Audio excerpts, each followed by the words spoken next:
சுற்றுலா வளர்ச்சி என்பது வால்பாறையின் எழிலோடு பிணைந்தது என்பதால் பொள்ளாச்சி சட்டமன்ற உறுப்பினராகிய நான் எனது அருமை சகோதரர் நம்முடைய வால்பாறை சட்டமன்ற உறுப்பினரின் முழு ஒப்புதலோடு தான் இந்த கருத்தை இங்கே பதிவு செய்கின்றேன்.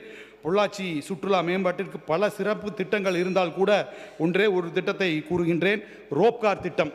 பொள்ளாச்சியில் அந்த காலத்தில் 1920களில் ரோப்கார் மூலமாக சரக்குகளை எல்லாம் அங்கே உருவாகக்கூடிய காலகட்டத்தில் எஸ்டேட்டுக்கும் அங்கே வாழக்கூடிய மக்களுக்கும் கொண்டு சென்றதாக வரலாறு இருக்கின்றது. அப்படி ஒரு ரோப்கார் திட்டத்தை இன்னைக்கு பல இடங்கள் இந்தியாவில் போட்டிருக்காங்க, தமிழகத்தில் போட்டிருக்காங்க. அப்படி ஒரு திட்டத்தை இங்கே உருவாக்கினால் 40 கொண்டை ஊசி வளைவுகளை கொண்ட அங்கு செல்வதற்கு 40 நிமிடமாகும். சுற்றுப்புற சூழல் பாதிக்காது. வெளிநாடுகளிலிருந்து பயணிகள் அங்கு வரக்கூடிய அந்த வாய்ப்பு இருக்கின்றது. பொருளாதாரம் வளரக்கூடிய வாய்ப்பு, அரசாங்கத்திற்கு வருமானம் ஈட்டி கொடுக்கக்கூடிய இந்த திட்டத்தை உடனடியாக நீங்கள் செய்ய வேண்டும் என்று கேட்டுக்கொண்டு நன்றியாக இன்றைக்கு இந்திய துணைக்கண்டத்தில் உள்ள அனைத்து மாநிலங்களுக்கும் முன்னோடியாக வளர்ச்சி பாதையில் தமிழ்நாடு ஒரு முன்னணி மாநிலமாக திகழ்கின்றது என்று சொன்னால் அது தற்செயலாக நடந்த ஒன்று அல்ல. தமிழ்நாட்டின் இந்த வளர்ச்சிக்கு குறிப்பாக ஏழை எளிய மக்களின் கல்வி மேம்பாடு, பொருளாதார உயர்வு, தொழில் வளர்ச்சி, விவசாயத்தில் அடைந்துள்ள மகத்தான முன்னேற்றம் ஆகிய அனைத்து துறைகளின் உயர்விற்கும் கர்மவீரர் காமராஜர் காலம் தொட்டு இங்கே எதிர்க்கட்சிகளாக வரலாற்று பங்காற்றிய திமுக, அதிமுக ஆகிய திராவிட கட்சியின் பங்களிப்புமே பிரதானம் என்பதை நாம் அனைவரும் ஒற்றுக்கொள்ள வேண்டும்.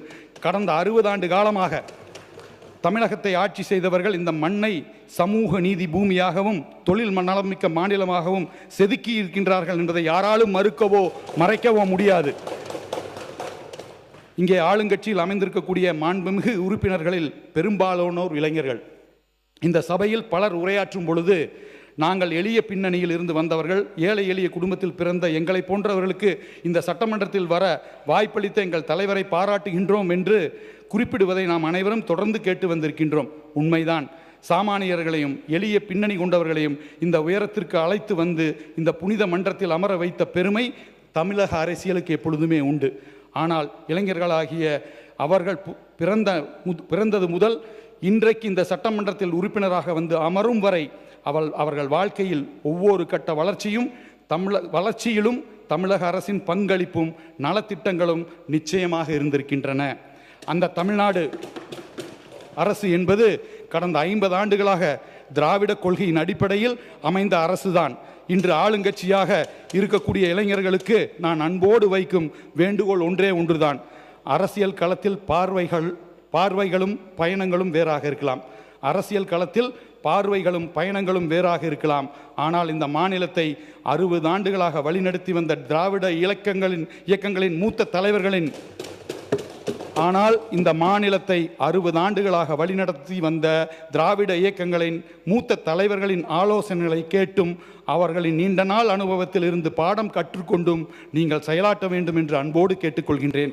அப்படிப்பட்ட முதிர்ச்சியான அணுகுமுறை இளைஞர்களான ஆளுங்கட்சியினருக்கு ஒரு நல்ல வழிகாட்டியாக அமைவதோடு மட்டுமல்லாமல் நம் உயிரினும் மேலான தமிழ்நாட்டின் எதிர்கால வளர்ச்சிக்கும் மாபெரும் துணையாக நிற்கும்.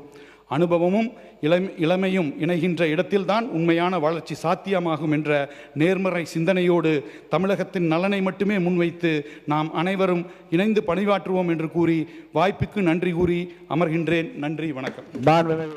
உடனுக்குடன் செய்திகளை தெரிந்து கொள்ள சன் நியூஸ் பெல் ஐகானை கிளிக் பண்ணுங்க.